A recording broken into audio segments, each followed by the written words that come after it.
how do we empower our kids? What age is that appropriate to empower them? How much do we help? How much do we try to help them be autonomous? Like it's a tricky kind of line in the sand, and it's a really, it's up to each individual. And I think that might be a really interesting one to kick around because, at what point do you do that?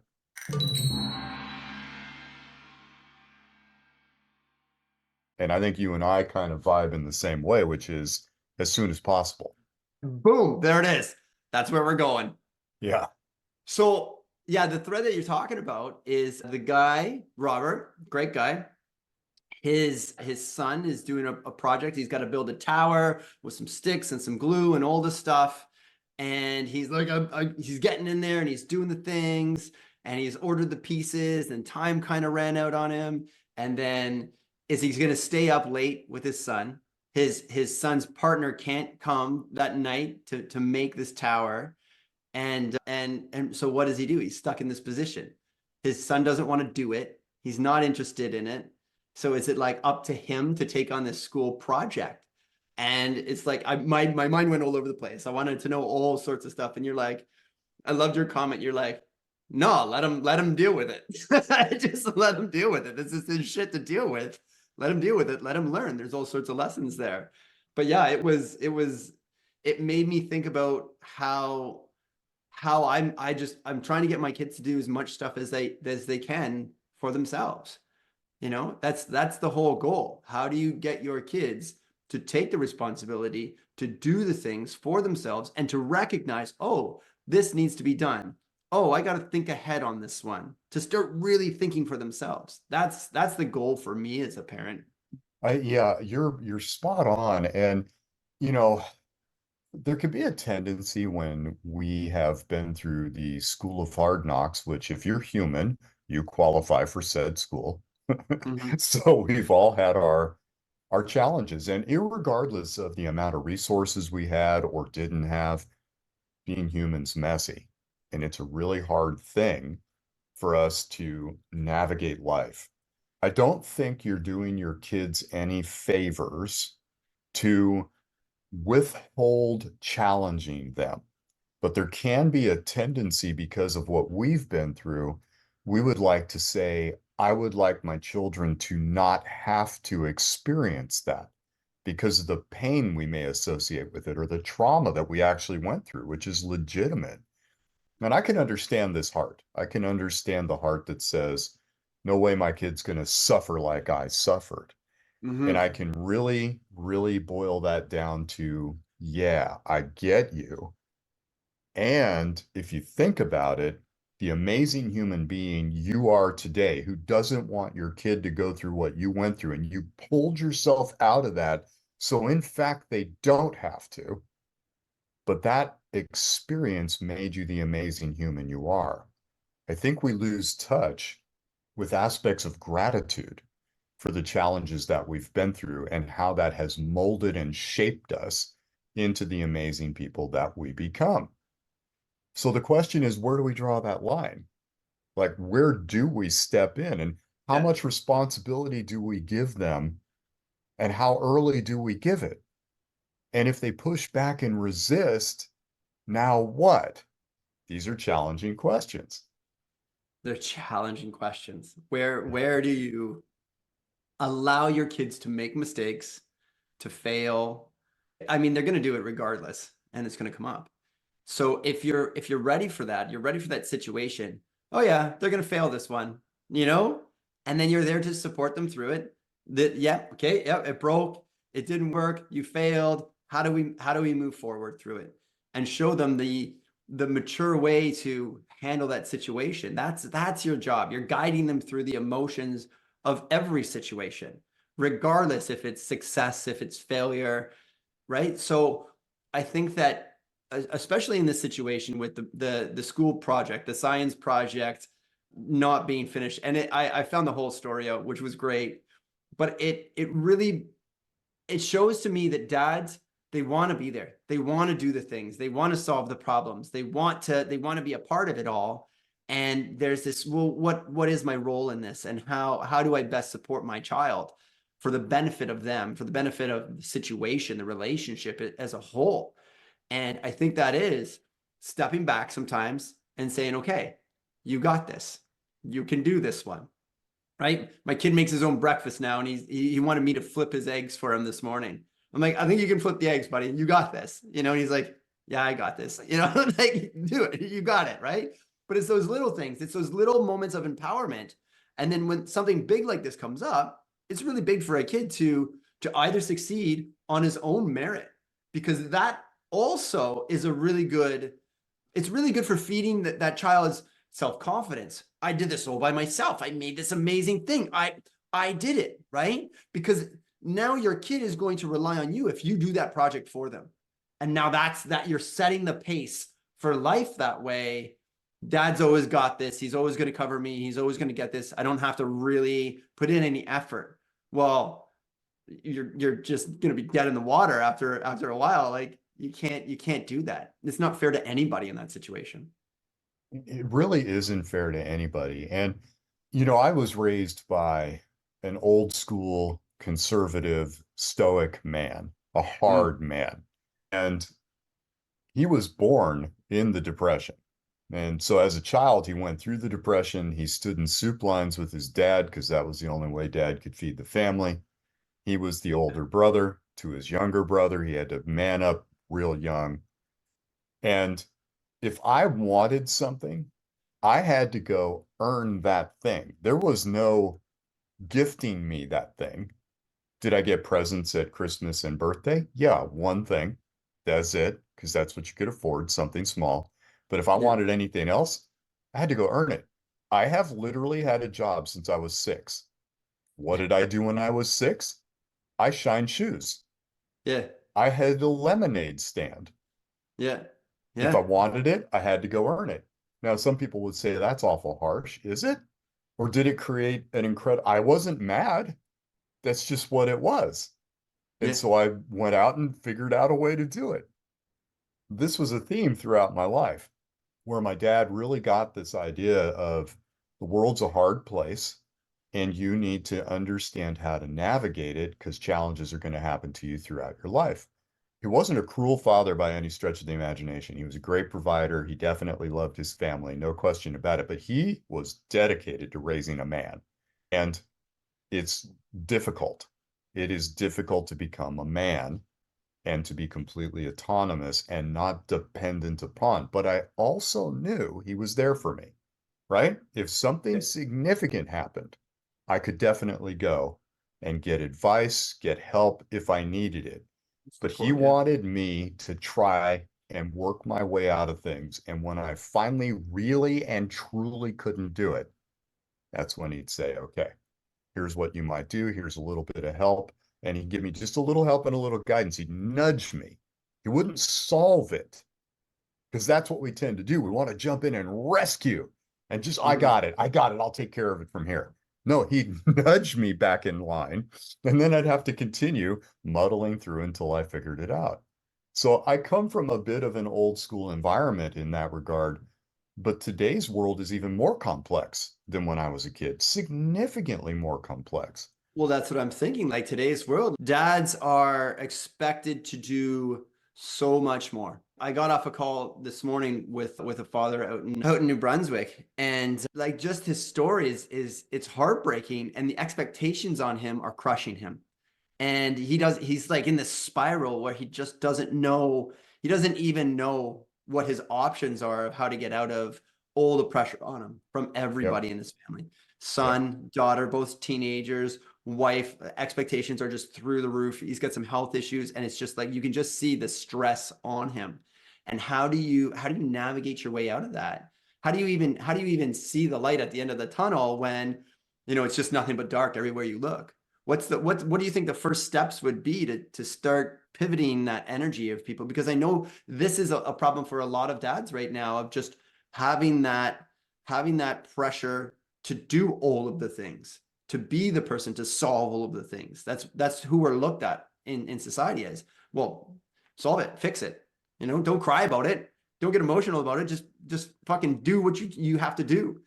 And it's like, whoa, wait a second. I'm a human being, man. I got feelings here. Let me take a step back here and set some boundaries in place. So what's the advice that you would give in a situation where it's just so overwhelming, but all you want to do is help? It's such an important question because I don't really know anybody right now who isn't wondering about this in some capacity, or they've just fallen into this vortex of madness, is what I call it. Because it's overwhelmed, right? And it's just beyond anything that's even reasonable. It's just ludicrous at some point. Here's what I would begin to say to somebody who's in this position. The first one is sit down for a while, couple hours, get a piece of paper, and I want you to hand write this. This makes a difference in how our brain absorbs the information and retains information, right? I want you to write it down. You want to get really woo-woo, do it in blue ink. There's a reason. I won't bore you with it. Now, I want you to spend a couple of hours defining your core values. What are your core values? What are your core values as a man, as a dad, as a brother? What is it? What defines you? And then once you suss that out, you should have about 10. There should be about 10 core values on average that really mean something to you. Then ask yourself, am I living to these core values? And in some places you will, and in some places you won't. Now, where you are not, now you need to re-engineer the behaviors you're doing so that they come into alignment with your core value. Because if you are violating your own core value, you're disrespecting the essence of yourself. And from there, you're going to go into low self-esteem, disrespect, resentment for the people who are forcing you to live outside of your core values. Get Mm-mm. that list of core values down, understand them, ask, am I behaving in a way that supports these? Where you are not, think about the adjustments. And before you make the adjustments, now you're going to have a family meeting and you're going to say, here's what's really important to me. Here's where I'm not living up to this. And I need your support to help me achieve that. And I want to know what you need too. We don't Mhm. make it just about us because I did this with my daughters. I would have contracts. I'd say, well, here's what I need in our relationship. What do you need? They would say, oftentimes they're pushing boundaries of ridiculousness. And I'd Yeah. say, okay, let's negotiate that one because that doesn't work for me.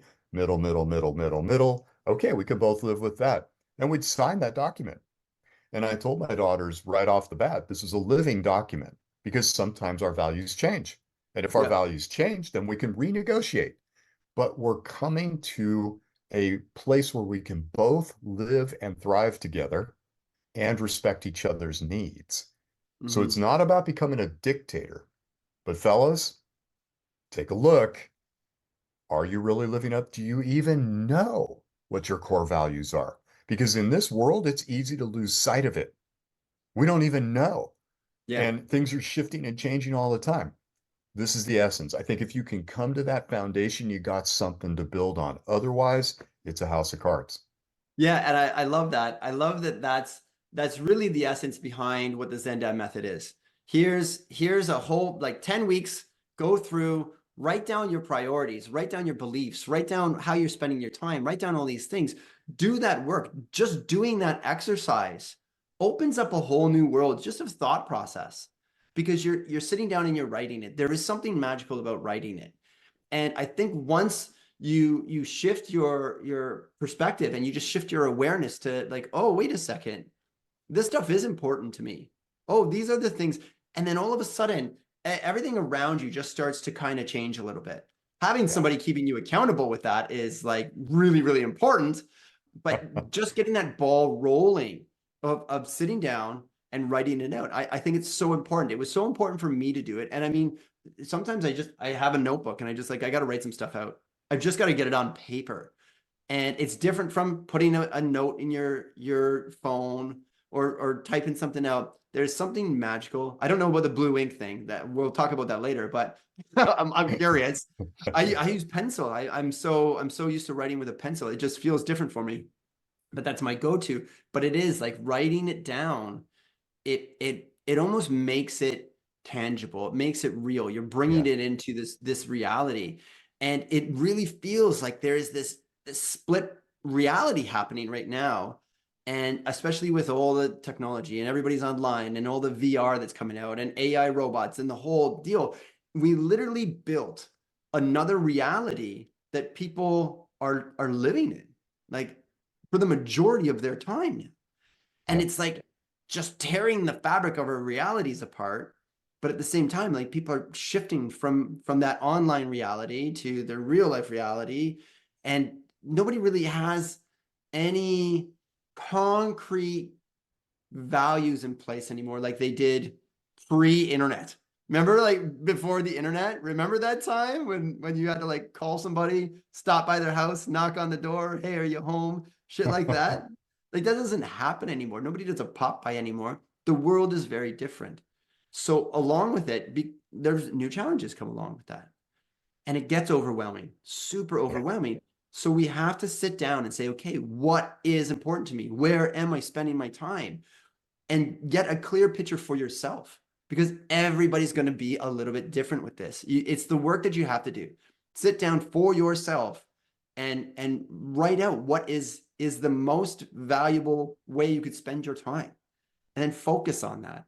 And everything shifts. Everything shifts. It's great. Yeah, great point. You mentioned something too there that I think is often overlooked, and that is the aspect of accountability.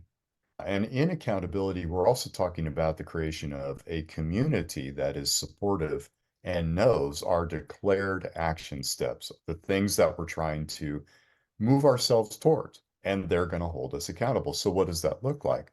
The contract with my daughters, that was a great piece of accountability where we understood everybody's needs and signed the document.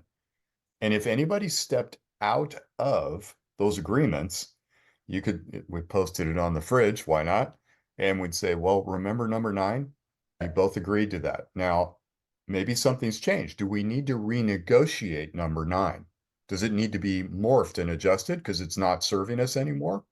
Mm-hmm. Or if not, okay, but there was that written accountability piece we could go to because we all were in agreement for it.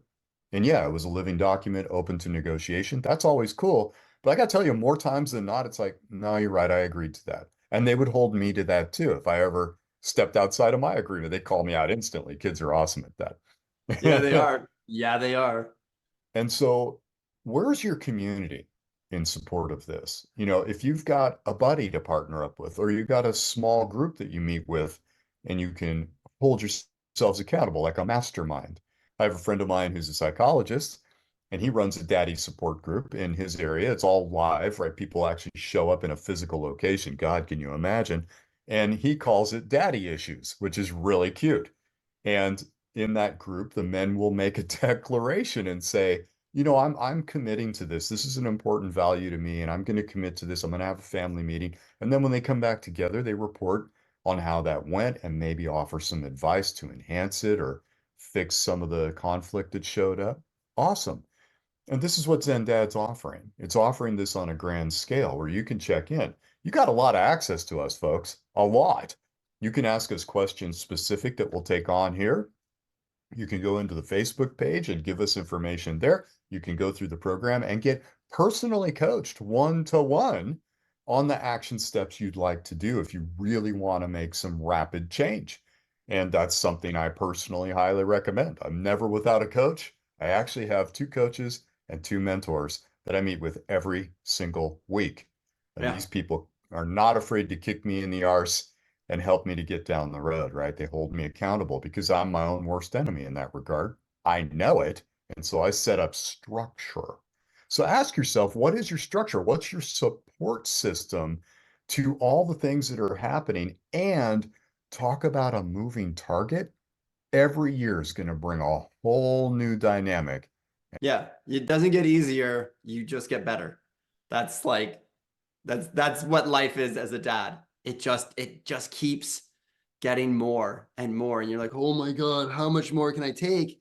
It's just you can't take anymore. You have to level up. You have to get better. You have to get better because it's coming. It's Yeah. coming, you know? Yeah. Yeah, I know teenage years are coming. My kids are wild right now. Teenagers are going to be nuts.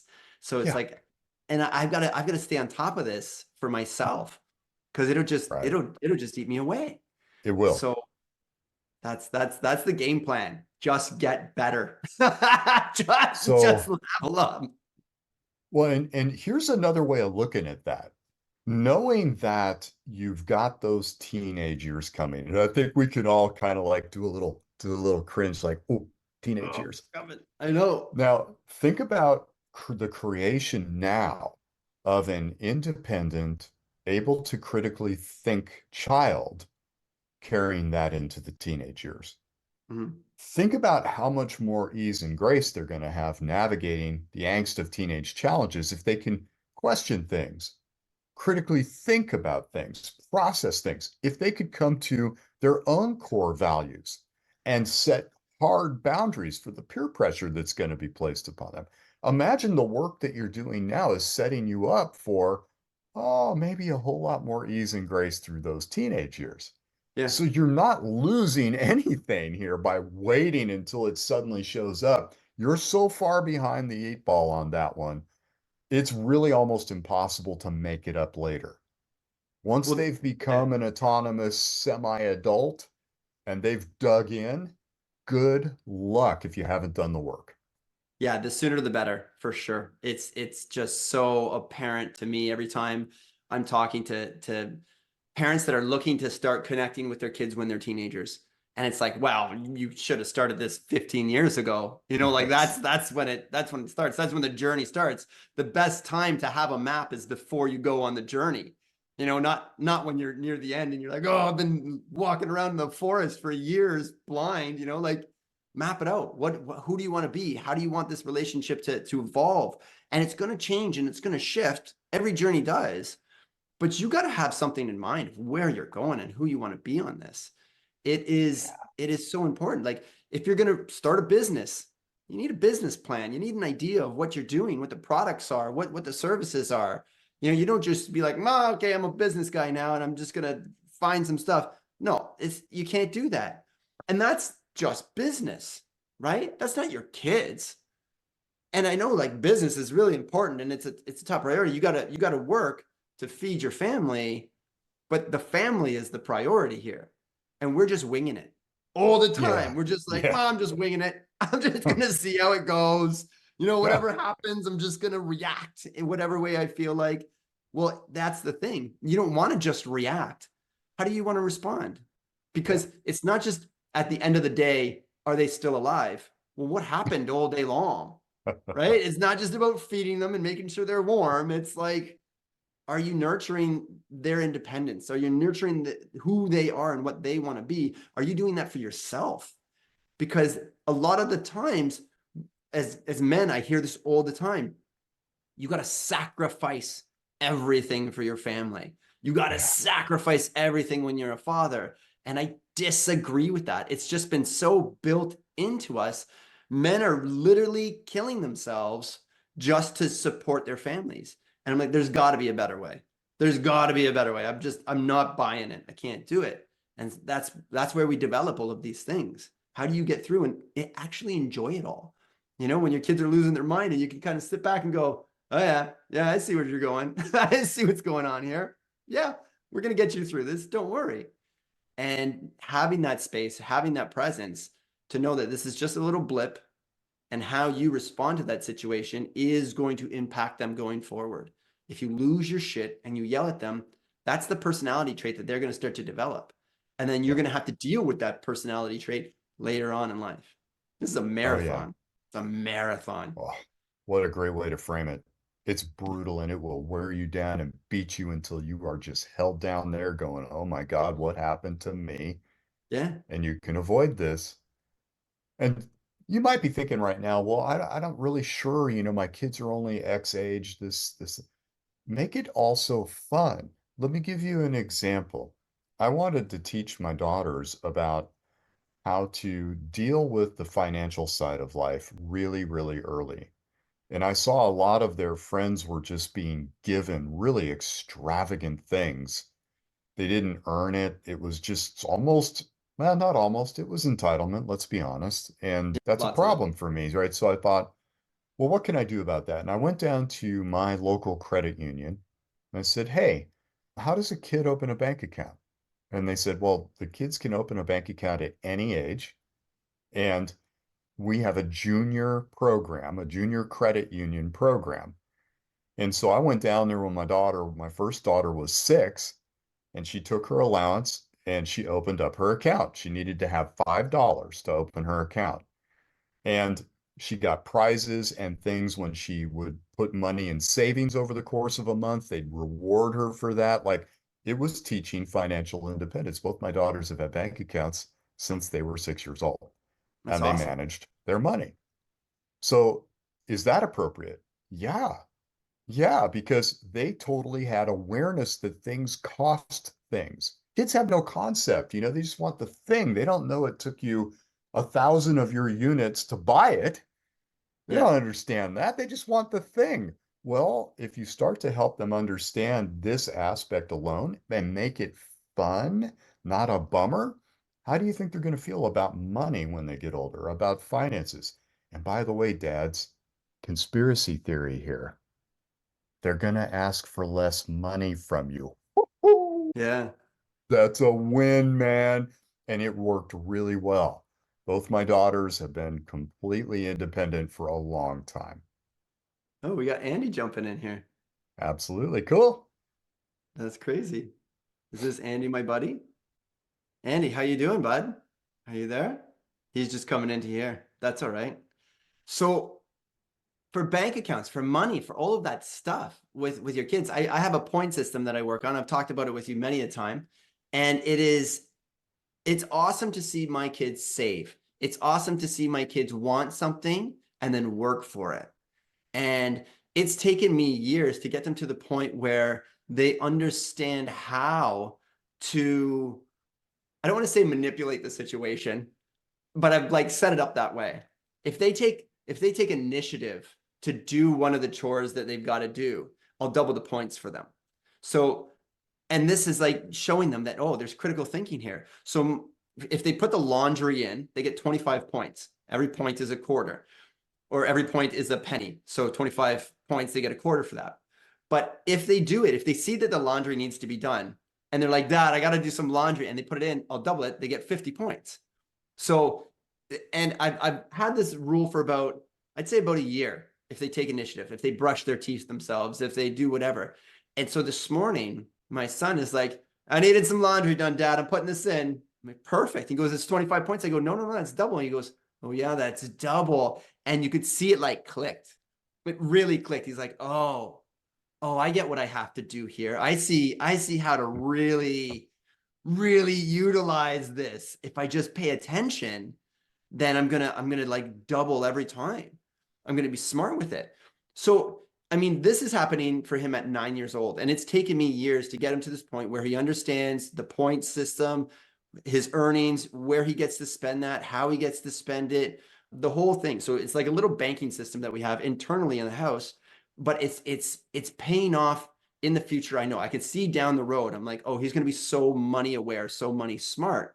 And that's one of the gifts that you can give your kids at such a young age. Start now. Start young. Start as young as you can, figuring this all out. It just makes it easier going forward.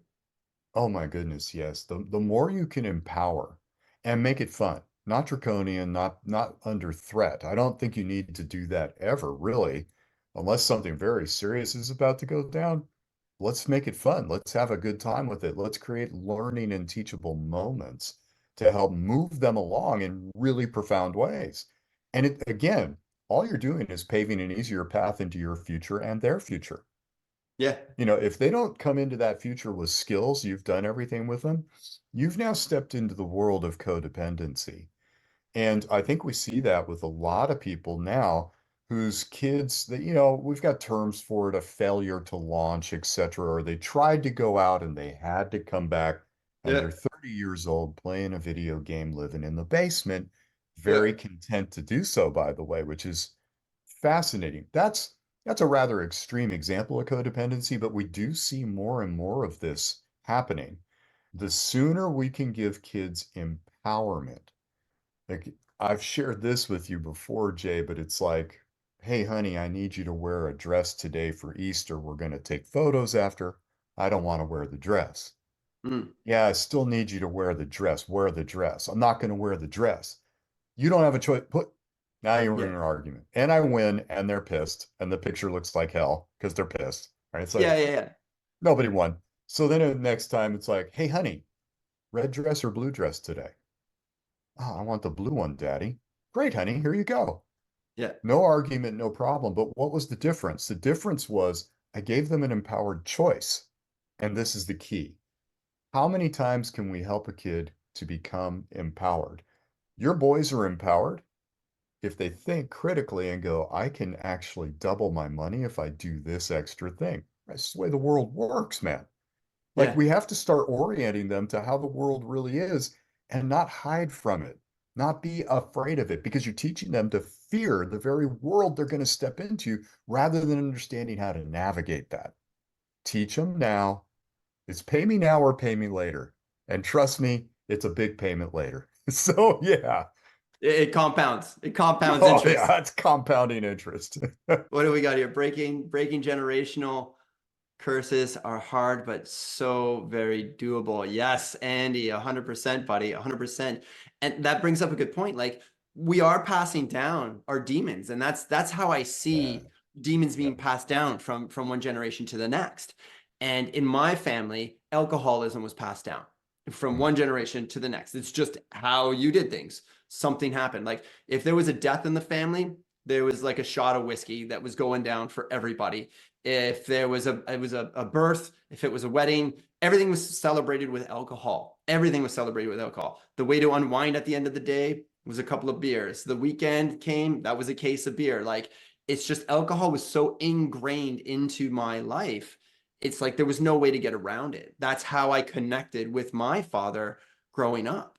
And it was passed down to me and I had to break that. And I knew for myself, I was such an alcoholic in my 20s. It was I mean, I don't know how I lived through it honestly, but when I was when we were trying to conceive, I was like, I can't do that to my kids. I'm not passing that down to my kids. And it was, okay, I'm going to have kids now. I'm done. I'm not drinking anymore. And it's been 9+ years now that I've not drank. I mean, I went to Mexico and I got wild once, but that's another whole story. And it was a great time. But I'm not passing that on to my kids of drinking every time there's anything. And that's that can be translated over into finances. That can be translated over into just the food that you're eating. It's the things that we're giving our kids that are we know are wrong for them. We know are wrong for us. It's just we are hardwired in a way that we don't see a way out of it. Until you really sit down and do the work, and this is who I want to be, and this is how I want to move forward, and you're really navigating that journey. That's the only way you're going to have any change is when you put oh, some energy and time into it, because you don't want to pass on your demons to your kids. You want to pass on the positive traits, the good habits, the things that are going to help them, through life. yeah. Again, and now we're circling back, right, to take a look at your core values. Take a look at Yeah. what's really important as your bottom line, and then ask yourself, and what I'm about to say or do in alignment? And Andy's talking about these kind of generational curses, right? These things that are handed down. What a great way to phrase it. Also be open to your kids helping with that. Let me give you an example. My dad was a stoic, hard man, went through hard times. He had a very hard life as a kid. So, hard man creates a hard man. Okay. And then I had daughters. What was the generational curse that was broken for me for because of my daughters? I was a pretty hard, uncompromising man, but also really devoid of emotion. Because as a stoic, you let nothing bother you. But when you got girls, oh yeah, they softened me. I credit my daughters with helping me become what I like to call a complete man. I was very yang male energy, very. Mom, I'm not They surprised. help. I'm not I know surprised. this is a shock. This is a shock. And they swung that pendulum back to the center because girls need hugs and love and joy and just they open your heart. So do So, boys. So do boys, for oh sure. no, no, no, But no, but yes, Roger, yes, yes, they do, man. My you're 5-year-old is like a cuddle monster. He needs it. It's part of it for him, you know? But girls, and I get it now. you've told a couple of stories recently about how he has helped you in moments of stress and grief. Yeah. Like, Oh yeah. this is profound, right? So when we can allow our children to also bring out the best of what might be incomplete in us, what an amazing joy.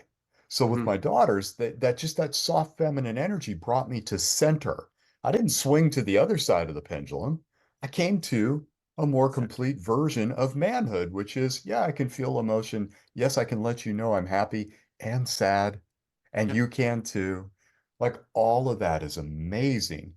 And Jay, if I could put you on the spot again, I'd love for you to tell that story again about how you were comforted by your son during some periods of grief that recently took place, because I believe this example, it really shines through how you show up in the dynamic you have with your boys that allowed that to be something he could intuitively understand at that age and act upon.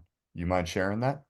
Well, yeah, that we shared that with Tom, right? Where I was Yeah. I've had so much grief in the last couple of months, and I just thinking about it, I get welled up. It's really hard.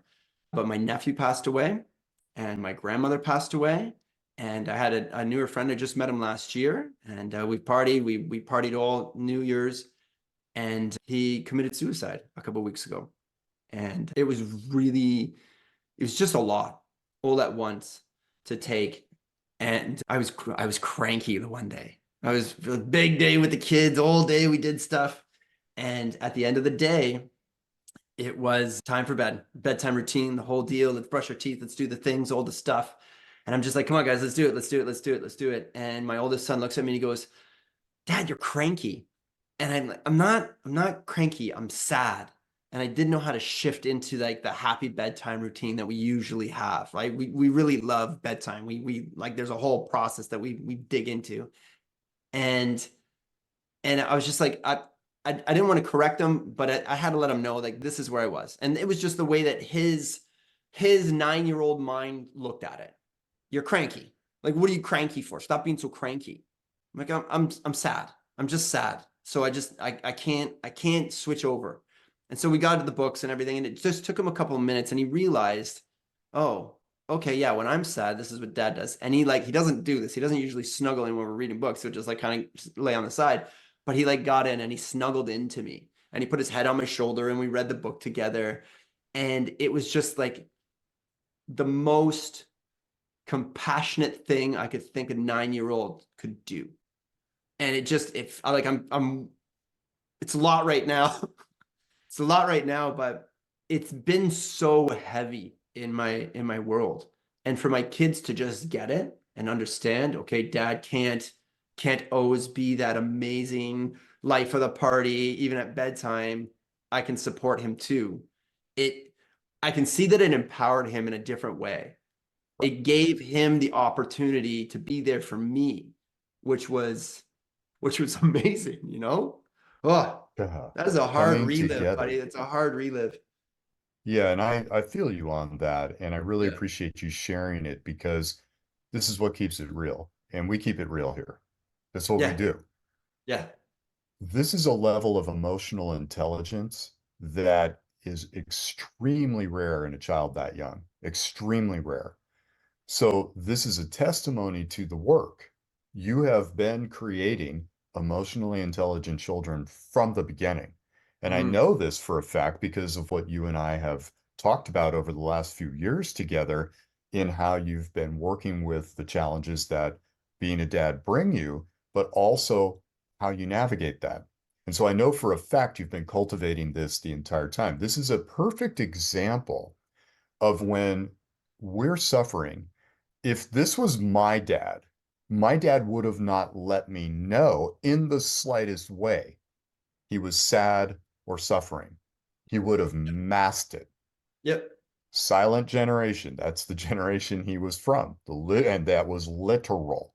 So what emotional intelligence does that do for me to process emotions? Yeah. Almost none. So when I Yeah. went into adulthood, I was a hard man like he was. Okay. The sooner we can come to this level of emotional intelligence with our children, we're creating children who will work through the world with an open heart, less fear than most because they're not afraid of emotion, and empathy and compassion that's properly oriented, not to get something, not to manipulate, but because it is a joy to give it.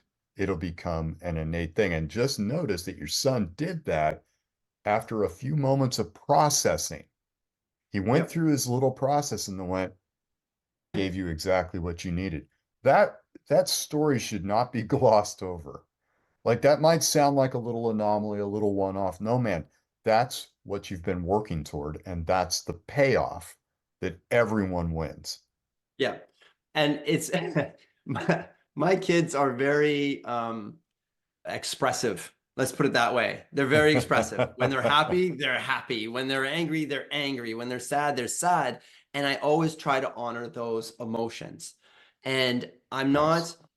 I don't want to do the same thing that like my both of my parents did this. My mom always had to put on a happy face, and you never got to see her sad or suffer. She would always just like, let's just pretend everything's okay. And my dad was just, I'm just gonna get drunk. So, like he just numbed it. He just numbed all the pain constantly. And it didn't give me any emotional intelligence whatsoever. And it's so hard to process growing up in the world when you have no models to look at. Say, oh, yeah, really sad. What are the things that he's doing right now to work with that? Oh, he has a support group. Oh, he has friends over. Oh, he talks about it. He's got a coach. I mean, they both know you. Both of my kids know you and how much you've supported me through the last couple of years. And I honestly, I would not be where I am today if it wasn't for you and your support. And I didn't have someone of your caliber to fall back on. Like even I had Right. friends that were like, well, let's go get high. That's the cure, right? This is what we're gonna do. We're gonna numb the shit out of you, and we're just gonna prolong the pain. We're gonna prolong it. You're not gonna get anything done. You're not gonna work on your shit. You're not gonna deal with your shit at all. We're just gonna numb you so you don't have to feel it. And that Yeah. doesn't help anybody. That doesn't help Mm-mm. anybody. And even with my grandmother and Andy, which is great. Thank you for your comment. My grandmother was a great person, and Andy used to actually work with my grandma. He Ah, worked at the nursing home that my grandmother was at. So thank you for that, Andy. She was absolutely fantastic, and I love her to death. She taught me so many amazing things, great stories, and I that's the thing. I gained so much from my grandmother, mm, and yep.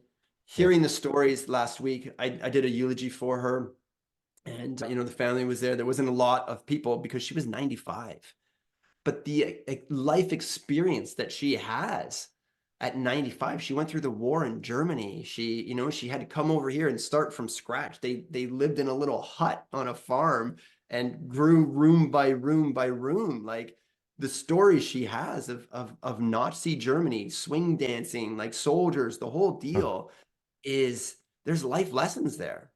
And I want to take all that knowledge, all the good stuff, and be like, how do I help my kids with that? How do I show my kids what unconditional love is like? My grandma just loved me. She just absolutely loved me throughout my whole life. And she was one of those rare people that even if she didn't agree with you, she was still loving you through it, you know? Right. And she told me lots of times, I do not agree with this. Don't do that. But she's like, I love you.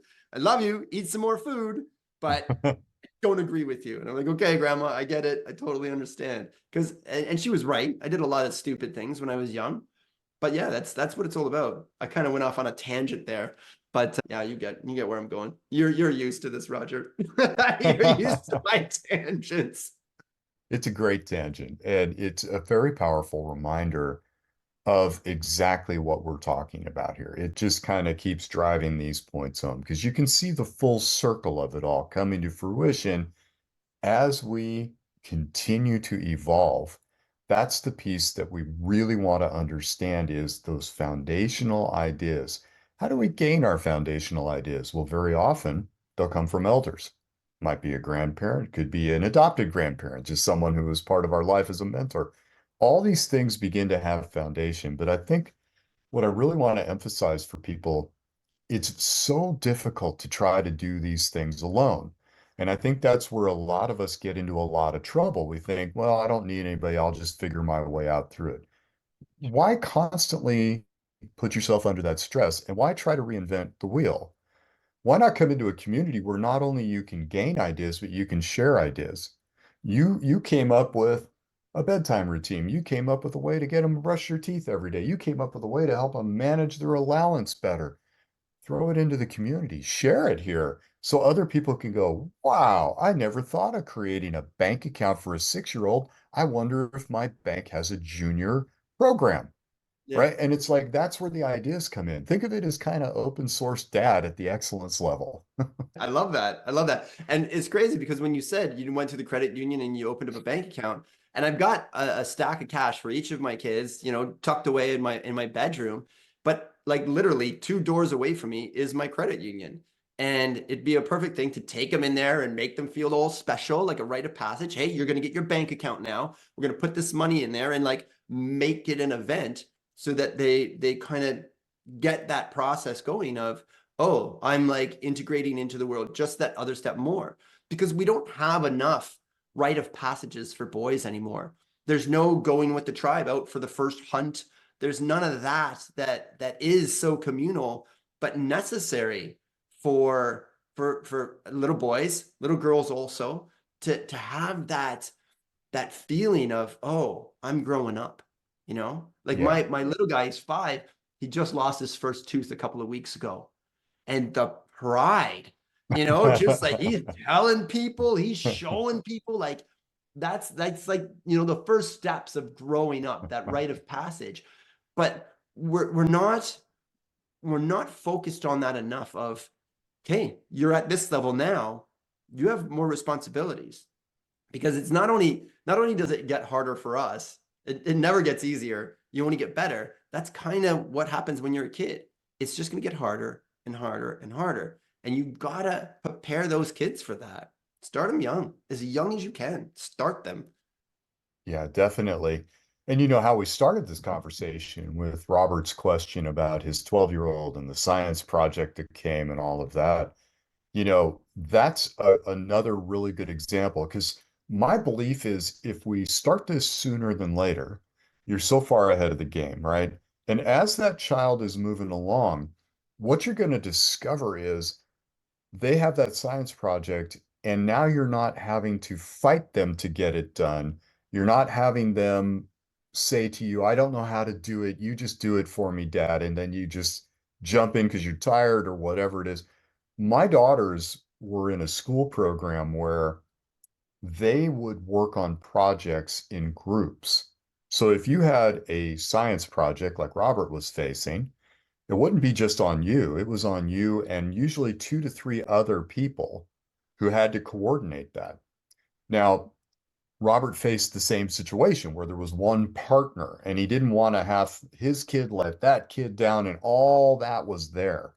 Dad By the guilt. time well, and it's real, like that's legit, man, because there's the Yeah. other parents to think about, relationships. There's a lot going on there. And so to let that go and just let it collapse if it needs to, that's one thing. But if you're doing this work early and along the way, chances are what'll happen is what would happen with my daughters. They'd all come together.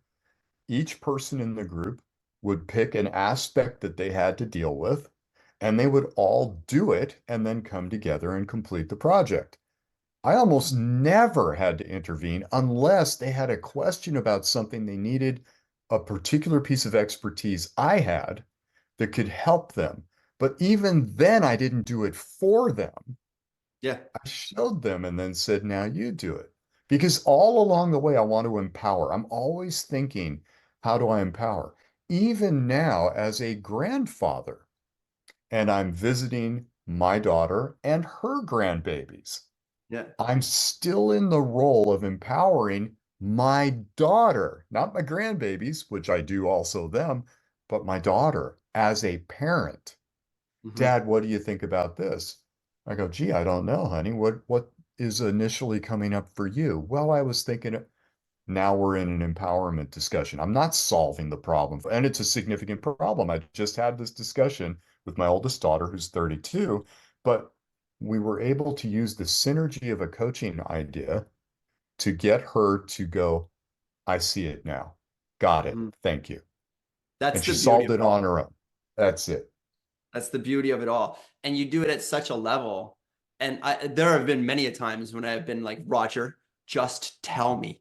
Just freaking tell me what I got to do, man. And you're like, it's not going to work that way. And I'm like, come on, man. But I look back on it now and I'm like, oh yeah, that's the process that I needed to go through Yeah. to get the realizations, to do the actual work. That's the accountability. That's why it's so important to have that outside perspective looking at your life and saying, oh, yeah, I've just got to nudge, nudge, nudge. It's those Nudges, little nudges nudges. that get you to the point where you have your own realization, because that's when it has impact. That's the beauty of it all. And we just don't have enough of that in society anymore. Everybody's so busy. That used to be like, it used to take a community, it takes a village to raise a child. And now it's like we've siloed ourselves so much. We've got our own little bubbles. And it's like, I've got to do everything myself. I have to be everything to my partner. I have to be everything to my kids. And it's like, well, that's not how it's been for, thousands and thousands of years. But now all of a sudden I have all these responsibilities and all the extra pressure of the world. It's just too much. We haven't evolved to that point as a species. And I don't think that we should. I don't think that it's healthy to do that. We need to be codependent on people that we can actually trust and be supportive for us and count on, right? That it's so important to have that in your life. And and I'm going to shift a word for you. I'm going to shift codependent to collaborative, Beautiful. I right? totally agree with Because that edit. because I want it to be on this beautiful equality where, sometimes I might bring something, you bring something, Andy brings something, and all of a sudden now we're in this beautiful collaborative community and synergy, right? That's a piece that I absolutely adore about Zen Dad, because it Mhm. is a collaborative kind of open source idea of how we can become the best parents we can become. And you bring up another interesting point, which is here we go. Critical thinking has been diminished so dramatically because of our technology. And with Mhm. AI coming, we're getting lazy as hell. Hey, AI, write me a 30-page paper on this for my college exam. 3 seconds later, it's done. If you're smart, you go through it and edit a little bit and then turn it in. But how much of that has helped you?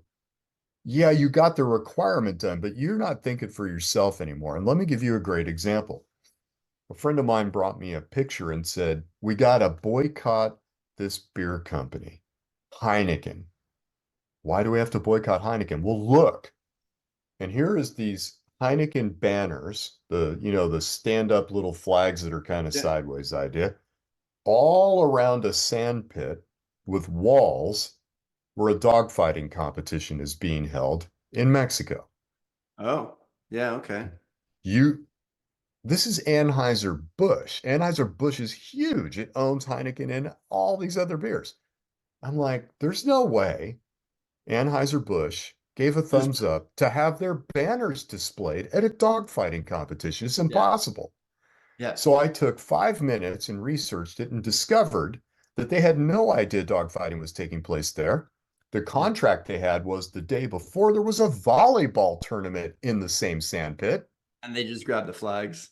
and they kept the flags up. Yeah. Now, it took me 5 minutes to figure that out, but it started with the first question, which was, why in the world would Heineken support dogfighting? It doesn't I make couldn't. sense on any level. No one's even asking the initial question, right? So every time you empower your kids to do something and not rely on other things, or even just question, I got this whole report done. It said this, and this. I go, cool, prove it. What? Prove it. Where did you get that information? I read it on the internet. Cite your sources and then see if they're real. Yeah. Now they're coming back on, Dad, that one, it's a total scam. Now my question is, or my daughters question everything that they see. They don't believe anything at face value until they critically think it through, number one, and validate it, number two. Yeah. Now, these amazing girls are empowered to not be suckers. Because the first thing when something's too good to be true that they think about is, I don't know about that. Critical. Awesome. Yeah. So this is again just another piece of empowerment. And the sooner you do it, it's going to pay off down the road. However, I will give you a little caution. When you have kids who become really deep critical thinkers, they're going to challenge you. And that's good Oh, too. already there. Ah, Last night, it's 10 after 9, and I'm like, okay, guys, we got to shut it down. We got to go to bed. My 9-year-old's like, why? Why, Dad? Why do we have to go to bed at this time? And like, because your bedtime is like 8:30, and we've already pushed it to after 9 because we had game night. We did all this stuff. We were having a great time, but you guys both have school in the morning. Dad, come on. Why? And I'm like, listen, it's bedtime, buddy. Go to bed. So we got into it a little bit. I had the conversation with him. And he's like, oh, yeah, okay, we got to go to bed. I'm like, we got to go to bed. We got to go to bed. But yeah, he's pushing. He's yeah. already pushing. And there's part of me that's like, oh, this is such a pain in the ass. But then there's part of me that's like, yeah, like I want you to do that because that's going to be a leader. That's going to be somebody that can take care of themselves. That's when you're out. I want you to have street smarts, like be book smart, but be street smart too, because it's you're going to get crushed out there in the world if you don't think Yeah. about what's happening. Yeah. Think about what's happening, and the more I can pass that on instead of my demons, instead of my family curses, perfect. And it's just little shifts like that throughout your day that you've got to be aware of, but they add up to this huge, huge benefit for your kids. Yeah. And let's be real about this. It's hard to be a parent. This takes a lot of energy, a lot of diligence, man. You got to be on all the time. And it's easy to get burned out. It's easy to get really tired. Seek help. Get Yeah. information. Don't try to reinvent the wheel yourself. Come on, guys. Really, this is about collaboration. This is about community orientation and moving forward in the best way we can. And let's be really honest, there is probably no higher level of responsibility than being a really good dad. You Yeah. want your kids to succeed with you, not in spite of you, Yeah. right? So let's really hammer down on this. Get those core values identified. Then Yeah. ask yourself, am I living to these truths? And if I'm not, where am I going to make adjustments and bring the whole family together and also do the same for them? At every age, your kids will have certain values and they will be shifting constantly. Understand them, help them meet those needs, and Here's a watch the magic. Here's a comment from Andy. I'm a new dad, 13 months old. I can't tell you how many times I sit here and ask myself, am I doing a good job? Am I raising her properly? Yeah, that's par for the course, I think. Now, I'm going to say something to you, Andy. If you're even asking the question, you're an awesome dad. Yeah. Yeah. Do you need support? Do you need some nudges every once in a while? For sure. I like to consider myself a pretty good dad, and I wouldn't be here without that support, without Yes. Yes. that perspective. But I think there is a huge difference between the dads that are like, am I being a good dad? And the dads that are like, I don't, doesn't matter. It's fine. They'll figure their shit out one day. That drives me crazy. So Yeah. thank you, Andy, for even asking the question. Great job, buddy. Yeah. That's it, man. If we get introspective like that, what I know is we have the right orientation, the correct way to look at things and question that all the time. The caution there, and there is a pretty good caution here, is sometimes we can feel shame for maybe missing the mark on something. Let me tell you, buddies, you're going to miss the mark all the time because this is about your growth too. But it is that thoughtful reflection. Let go of shame and things that would say, I didn't do that right. And if you didn't do something that you felt was to the standard you'd like to do it, then just be completely transparent with it. I see you do this with your kids all the time. And it's amazing, Jay, because they really respond to that and they respect that you don't necessarily have it all figured out and that Yeah. sometimes Don't. you make mistakes. Welcome to also being human. It's yet another beautiful example they're showing. And Mhm. in my day, dad was right, whether he Yeah. was or not. And you didn't get a chance to push back unless you wanted to meet a belt. Oh, Been there. okay. So there was never this idea. And so what did that do to me when I finally came into alpha power? I like to call it about 16. Yeah. I hated my dad. I wanted to be away from my dad as much as possible. I wanted to leave the house as soon as I possibly could to get out of underneath this domineering parent. Is Hmm. that what you want? Do you want to get to the end of your parenting and have your kids hate you? Right. So Sucks. this way of bringing yourselves together and being a true family in synergy and knowing that you're growing together and being transparent about, hey son, hey daughter, you know what you said to me the other day? I really thought about that. And I've come to the conclusion that you were absolutely right, or this part of what you said was absolutely right. I'd like to talk to you about how we can move forward from here. Thanks for calling me out. I really appreciate that. Super Wow, powerful. that's a whole different relationship. Yeah. And it gives them a voice. It gives them a voice. Yeah. And the one thing I know my kids have found their voice and they use it quite often.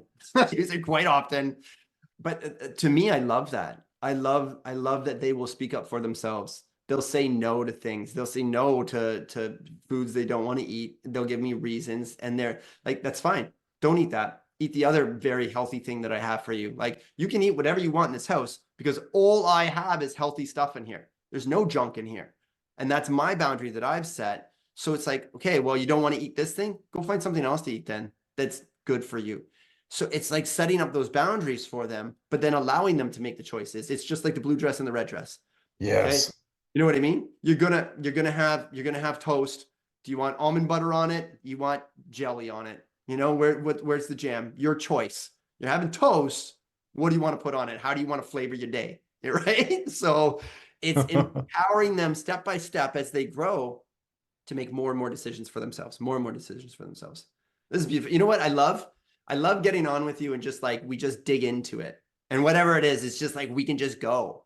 And you have that amount of experience, you have that amount of knowledge, and you can steer your ship so well through that conversation. And it just makes me feel better. By the end of this podcast, it's just like, I feel good again. I got that off my chest. Oh, we talked about that thing. And this is just like such a fraction of what we actually do in a session when it's Right. just me and you. Like we have gone to some deep dark places. We have we Yeah. have gone to some places and you've always had my back through it and I just appreciate you for that because what you bring to the table is just I'm just never seen it anywhere else in the world. So thank you. Oh, damn it. Now I have to live up to this hype.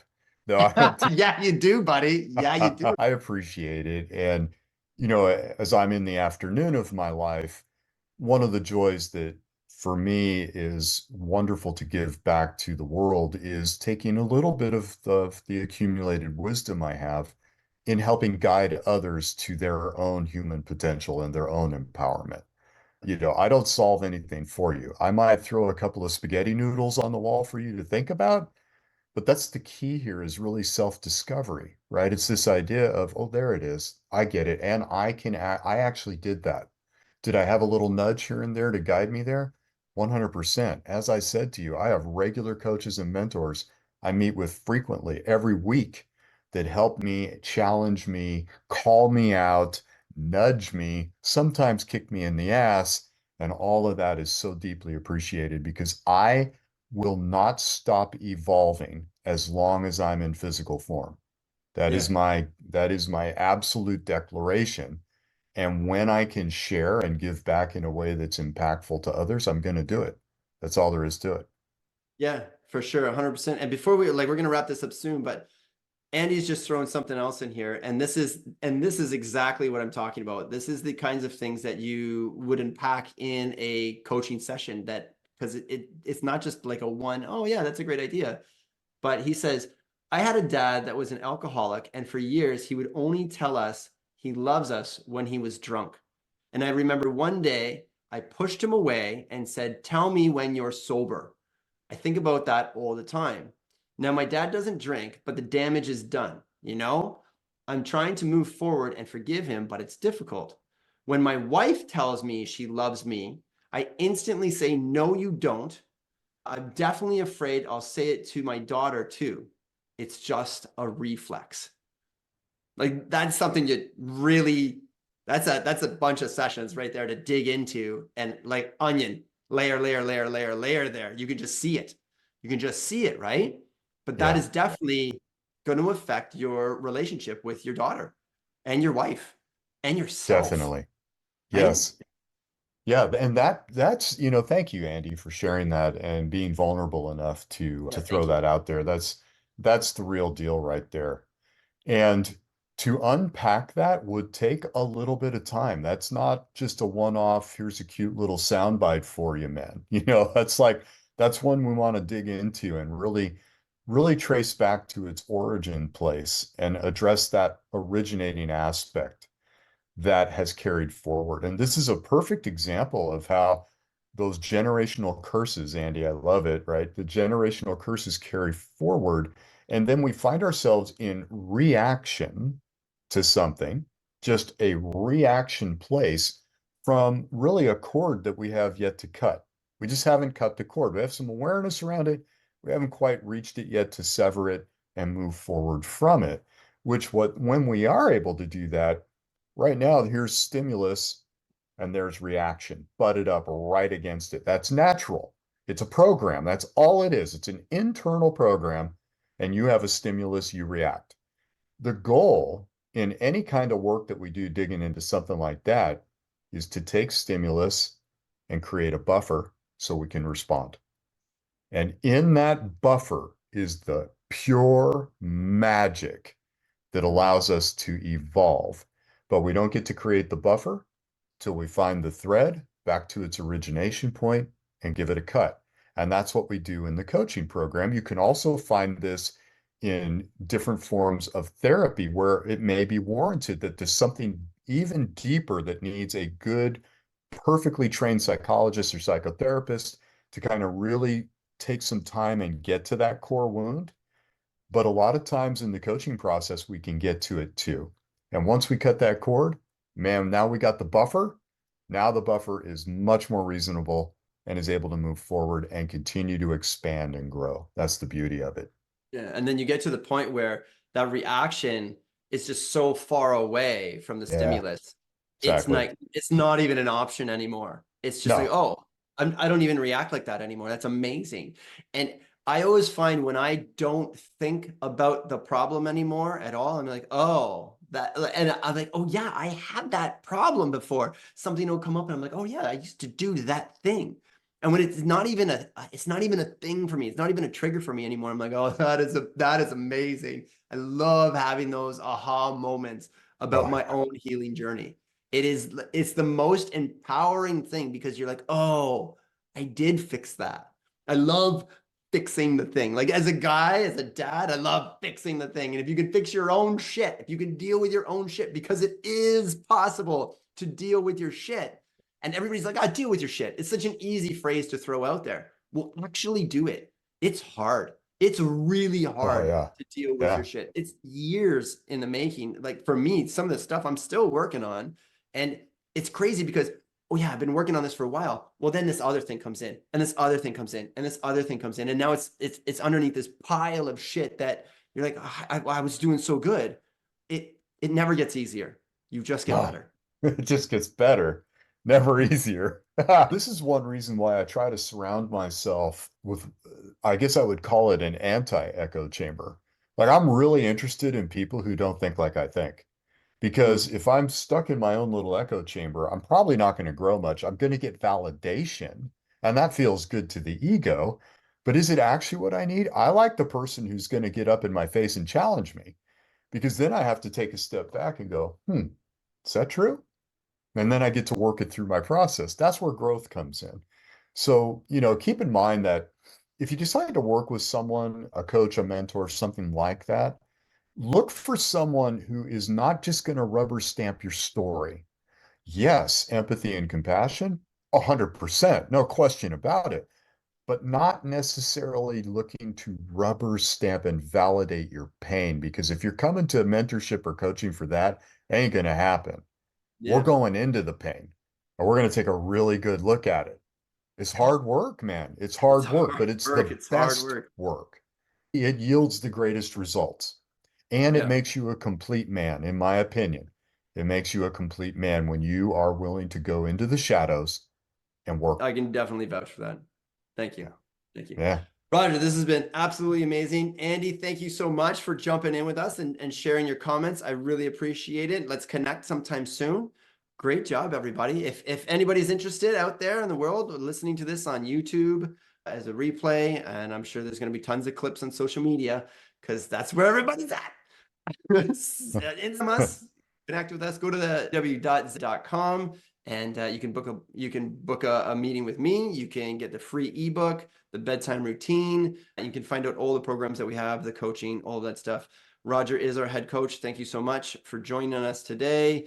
Tom is another one of our coach. He was amazing. We talked to him a couple of weeks ago. Blew my mind. I had no idea of all the things that he brought to the table, which is fantastic too. Yeah, we've got some really good support within Yeah. this community, and it is definitely making some great changes in the world. And so thank you both of you.